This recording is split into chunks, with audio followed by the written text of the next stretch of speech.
Brushy, brushy, brushy. Hi there, Sherry Gyro here over at the Pima Show. Welcome. I am here with Angel Martinez. He is a dental hygiene student here at Pima Community College. Welcome. Thank you. Thank you for having me. Thanks for joining us. This is the biggest toothbrush I've ever seen ever. Tell me, you've got all this stuff here. Yeah. What have you got? What did you bring? So I brought like a tiny Typodon and then like a bigger one just to kind of show brushing methods because it's kind of impossible to show with a smaller one. So yeah, I brought this, I mean, just to kind of show how brushing techniques like should be done. I also brought the tiny one too, the kid one. The kid, show me. This is, oh, it's a dinosaur. Yeah, so it's a little dinosaur so for the cute. kids. Yeah, because if you were to show kids something like this, they'd be like, what? Yeah, they'd be all scared. They would definitely be scared, to have this in front of them. So we have this for kids. It's pretty much just to show them like how to brush properly, and not only them, but to teach the parents how to properly brush their teeth, take care of them, because we don't want to have them being in pain, cavities, and all that stuff. So you're learning how to teach people how to take care of their teeth. Yeah, I think that's the greatest part about it, because it makes me feel like I make a difference in my community, and I wake up and I know that I'm gonna make a difference somewhere with someone, and I've already started doing that with my friends, and I'm gonna put this down. Yeah, go ahead. I already started doing that with my friends and kind of teaching them.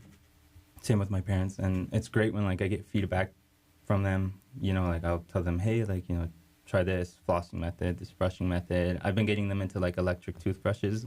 Yeah, those are the best. They're crazy. Yeah, I never used one until I started school here, and then Now you brought a stethoscope and a cuff for blood pressure. What the heck? What is that? Why? I know it's it's funny. Me coming into this program, I thought, I was just brushing teeth, cleaning teeth, but it really goes deeper into that. So we measure blood pressure, pulse, respirations before the appointment, just to make sure that they're doing okay, that they're in a safe zone in case we have to like administer any anesthetics, any other pre-medications. And I'm sure you've heard that like blood pressure is like a silent killer.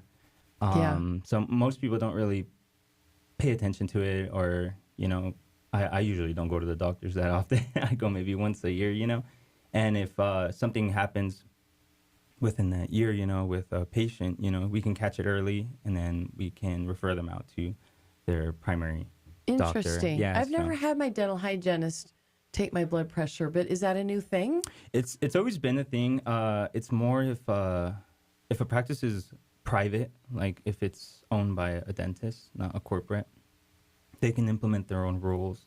But in my opinion, I think it's really important to take vitals every single time, because you don't know what you have on the chair. They may look fine, but if they're diabetic, you don't know their glucose levels, or if they have high blood pressure. Yeah, you want to make sure that they're good on the chair, because you don't want them passing out or something. Exactly. Yeah. Right. And if something does happen, we can, since we have that information, we can jump into action right then and there. And if we have to call an ambulance or something, we already have all that information for them, and, give it to them quickly so we can get the patient out and taken care of. So I think it's really important. I have heard that some practices don't do that, but, speaking to my teachers here and stuff, they say that, do it. And I probably will, even if, I go out into the real world and I work for a dentist that doesn't do vitals. I most likely will still take them, let them know. Just to be safe. Yeah. Because, it's not for my benefit necessarily, but for the patients. So, yeah. So I've spent quite a bit of time with you and the dental hygiene clinic over there. My crew and I have been out there. Let's show some video. Lots of video that we have taken with you and your crew. Yeah. I've seen you guys working on these. Yeah, the Typodons. What is this called? Typodons. Yeah. And so do you start with these? Yeah, we start with these, And it's really funny because, you look at this and you're like, oh, like, how am I going to do this in a real person, especially working with these sharp instruments, Yeah. I remember, scary. yeah. Like the scraping that you're seeing right there on the screen. Oh yeah, That's your friend, right? Yeah, that is. Yeah. That took a lot of practice. Yeah. Yeah. But yeah, it was funny when I first got my typodont and my instruments, you know, I was completely lost, but I was like, you know, I'm going to dive in, you know? And, you know, I wish I would have brought it. You would have laughed. The gums on these things were destroyed.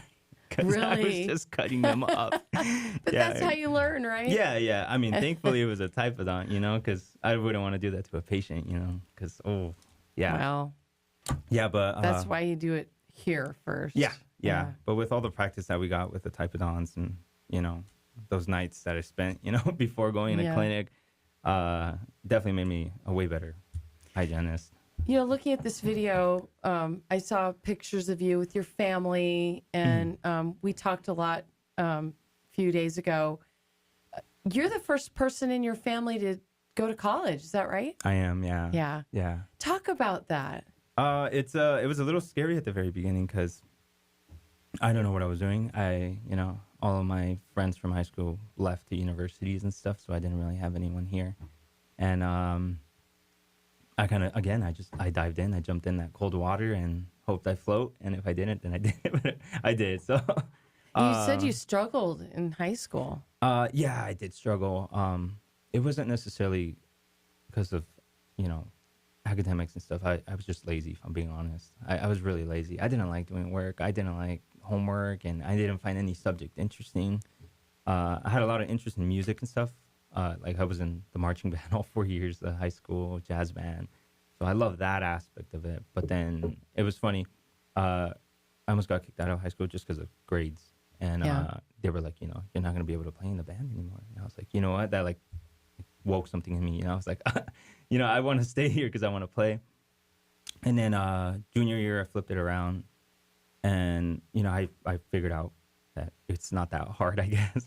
You just got to, you know. You just got to apply yourself. Yeah. Yeah. Just do it. You know, get up and do it. Even if you don't want to do it, just do it. And I've had that mindset all the way up to here. I mean, obviously there's days where I'm dreading it or I'm really tired. Yeah. But I wake up, I'm grateful for that, and I wake up and just do it. I don't think twice. I just do it. I have homework. Good for you. I just do it. You have to. Yeah. Right. Yeah. And when you first got to the dental hygiene program, you were kind of shocked. You thought, oh, 2 years, I'm out. And that's not what's happening, huh? No. Kind of talk about that. Yeah. So in high school, I thought it was only a 2-year program. And I was like, oh, I can knock that out, you know, 2 years, you know. Scrape people's teeth. I'm done. Yeah. That's it, right? And then, you know, I go through the 2 years of prerequisites. And then I figured out, I was like, you know, I never did anything dental. I was like, what am I doing? And then I figured that there was another 2 years above that where it was the actual hygiene school. And, you know, I had to apply to it. We had to have a certain amount of grades. And, you know, they had really high expectations. And, I mean, here I am. I worked my butt off. And here I am. Yeah. So anything is possible, really, because I started at the very bottom with no one to help me, with no experience from my parents, no help at all. And, you know, here I am. Pima's done so much for me. Yeah, it's great. It's wonderful what the things Pima could do, you know, give people a second chance. Second chance. That's exactly what I was thinking. Yeah. And you're also trying to inspire your family members, too. Yeah. Yeah. More than anything, my brothers. And, you know, I do it for my parents, you know, so that, you know, life happens. Comes the day, you know, that they pass. I want to, you know, leave them with peace in mind that, you know, I made it. I did it. It's possible, and I'll take care of my brothers. And from here on out, whatever generations come. So it's like I'm breaking those chains, and it starts with me. But, I mean, it sounds easy, you know, just saying it. But I do have my days. I have days where, you know, it's hard. It's really hard. But I do it for them, you know. You know, we were talking earlier about all these different things that we have here, that, you know, your instruments and such. Dental hygiene is much more than just scraping gunk off of someone's teeth. Yeah. Is that right? Yeah. Talk about that, because I know that they want the students who are getting into the program to understand that. Yeah. Yeah. So it's funny. So ironic in a way. we prevent diseases is the thing, you know. And like you think to yourself, like, oh, well, I just go into my appointment, I get clean and I'm out. Well, I mean, the reason why you're coming in is because we're preventing anything worse from happening. And you know, we don't want you to get into like a periodontal disease where it's irreversible and you get bone loss and you lose your teeth. And I mean, we don't want you to get to that, you know, that point. But our job is to prevent diseases. That's the thing. It looks easy, but the thing that we're doing is preventing it from getting worse. But there is worse, you know, cases that we have. And it gets to the point where it's sad. It's really sad. And most of the time, by the time people want to make a change in their life, it's too late. So, yeah, it's great. So you educating. have all kinds of different modalities and tools and instruments that you use to keep that tooth decay and the disease from progressing. Yeah. So instruments, X-rays, you know, doing we call them EOIOs. They're like clinical exams. You know, we're looking around the mouth, not just for, you know, your teeth, but, you know, I think it's around like 64% of most diseases originate from the mouth. So, you know, we check for oral cancer and all that stuff. You know, there's fungal diseases and, you know, a bunch of things that could happen, viral and genetic wise. You know, there's a lot of things that could happen in the mouth. And, again, we do our best to prevent it from getting any worse and treat it. But, yeah. Great. Well, real quick before we wrap it up here, what's next for you? You're going to graduate. Are you hoping to get a job here in Tucson? What are you thinking of doing? What happens with you, Angel Martinez, after you graduate? I'm trying to think. Well, first thing I want to do is get Arizona tea and just watch the sunset, you know. There you go. Say I made it. Yeah. And then I think I'm going to stay here. I'll probably, I don't know if I want to temp, we call it, where you can kind of go wherever. But I want to get experience all around. I don't want to just settle in one clinic yet, just because I don't know if I want to work with geriatrics or, you know, general, private kids.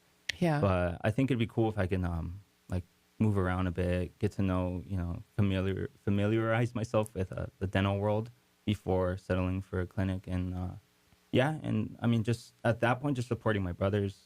So that, my other brother's in school right now, so I'm going to keep pushing him and my littlest brother. Yeah. So, you know, just be there for him. He's so cute. I know. Yeah. Well, that is great. And I'm very excited for you in this new life that you've got that turned around. And I think I'm glad you're staying in Tucson because now we're going to have some bright, shiny smiles with you in the practice. That would be so great. So real quick before we go, I'm going to take our little traditional Polaroid of you. Okay. Do you want me to hold anything? Yeah, hold up the toothbrush and one of the gums. I can hold like that? Yeah. Here, or the bigger ones? Bigger ones, yeah, bigger ones. Toothbrush and gums. Ready? Let me, 1, 2, 3. Big smile. All right, Angel Martinez, thank you so much for joining us. And that is going to do it, folks, for the Pima Show.